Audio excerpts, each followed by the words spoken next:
And with us also, similarly, on the very edge of sanity, looking across the border, the Councillor Edward Councillor Edward Andrews, the Mayor of Torpoint, ladies and gentlemen.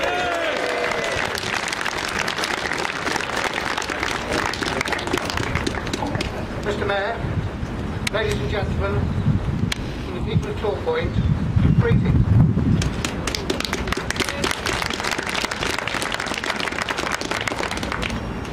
There is no point in me reiterating everything my predecessor Adam has just said, except to say that the people of Torpoint support every single word of it.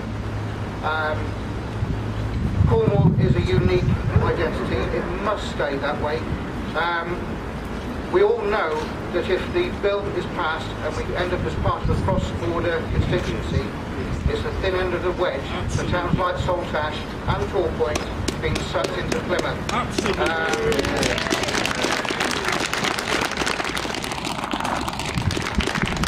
I can tell you that the people of Torpoint will only accept that under certain conditions. First of all, hell freezes over. There's blue moon every night for a month. There's no way. As I say, ladies and gentlemen, there's no point in me reiterating everything that Adam just said, but to tell you that Torpoint is united behind this campaign.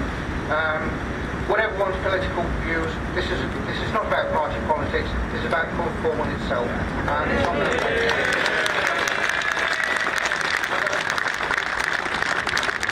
I can prove that because Adam and I are not in the same political ilk anyway, so that proves the point. So, keep it up, ladies and gents, let's find this, we will win.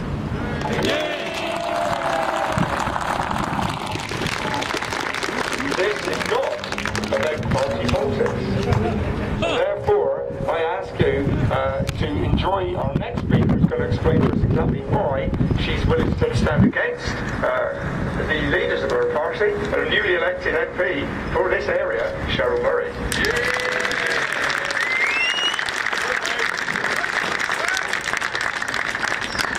And I've got to say to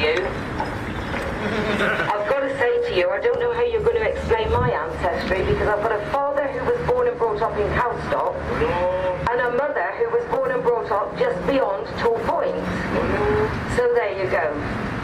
Now I understand exactly what Trelawney's army must have looked like. I've already written to David Cameron to express your concerns about his recent comments. But I have to say to you, he was right. The Tamar is different to the Amazon. Here, here. It's colder.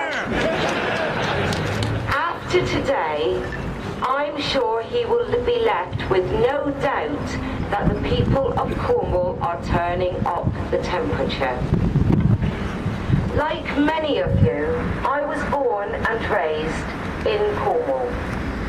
And I've grown up with the knowledge that we share a unique identity.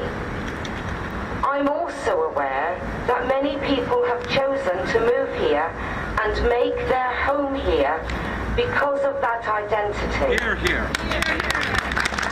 One and all. Let me be clear. I share a lot of respect for our neighbours in the city of Plymouth. Indeed, when many of us at this end of the county rely on the city for our centre of enterprise. Duchy! It's Wait, not a county! it's coming. I've crossed the Tamar, as have my family, for the marketplace and for employment. But the people I've worked with in Plymouth have always acknowledged the unique identity that my home county has. Done it again. We must fight the destruction of our historic border by the political map. Yes. And that's why I've tabled an amendment to the bill.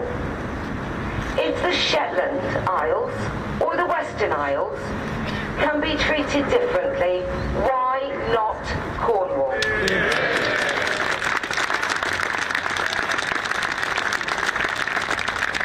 If I'm not successful in the House of Commons, we Lords. And if we're not successful there, we will fight to preserve this boundary. And we will fight on and on to make sure that the border between our historic duchy and the rest of the United Kingdom is protected. Let's make sure that we send that clear message out today. Thank you very much.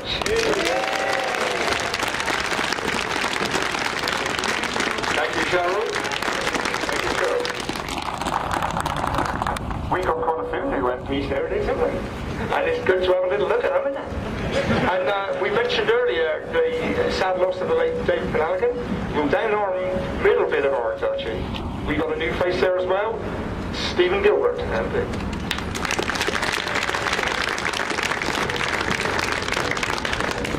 Thank you very much, and good afternoon, Cornwall. Doesn't that feel a good thing to say? We know where we are. This is Cornwall, that's England, and let's keep it that way. And tell Mr. Clegg we're not English. Let me say very clearly how fantastic it is to see so many people here. People of all the political parties in Cornwall and people of none.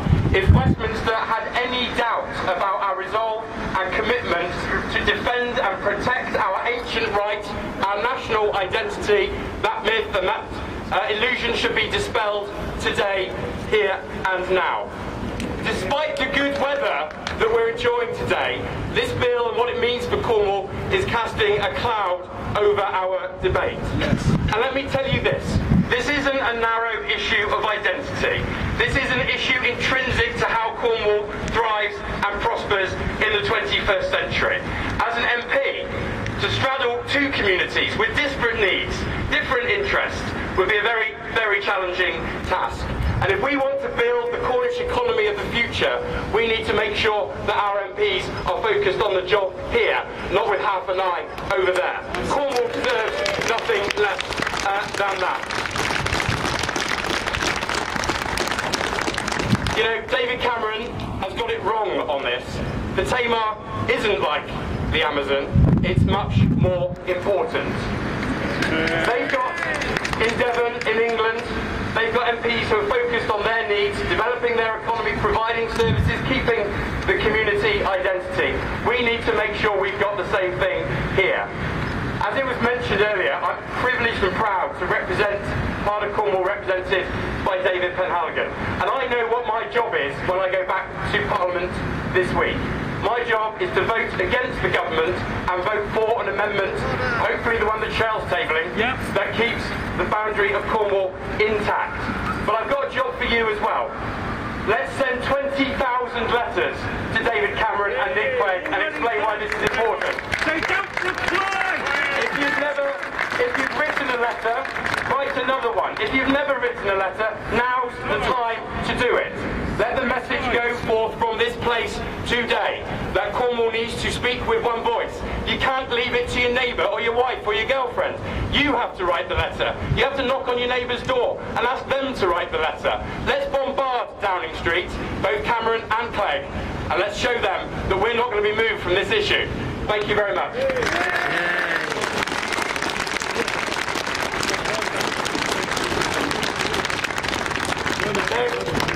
Many of you have come across my personal opinions, and for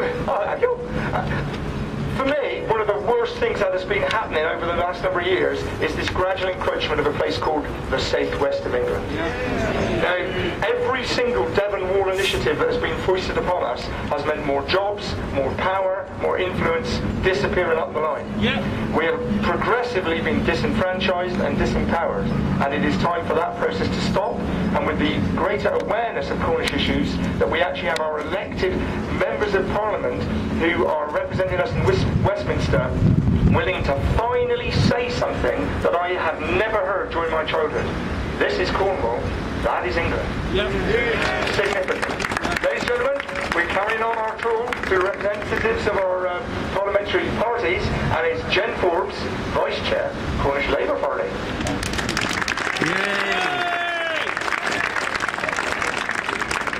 I have to say, it's great to see people here from across the political spectrum standing up for Cornwall on this important issue. It has been absolutely fantastic working with the steering committee on this cause. Special thanks really must go to Adam Killier for organising the steering committee, Bert Biscoe, independent councillor for Truro, and Dick Cole, Levion Colonel, have been absolutely fantastic and worked tirelessly on this cause. And we really all have come together in a non-partisan way for the good of Cornwall. But of course, each of us have brought our own party strengths to this issue, and the Labour Party have been only too happy to get involved in this and stand up for what people of Cornwall want. We've tabled an amendment that will meet the needs of what Cornwall's asked for. What we need to do now, just like Stephen has just said, is make sure all of our MPs stand up for that. Obviously, we've got the support of these guys here, but there are some that aren't here today. We need to be writing to all of those and to the MPs across Cornwall to make sure that our boundaries are protected. Thank you. Well said.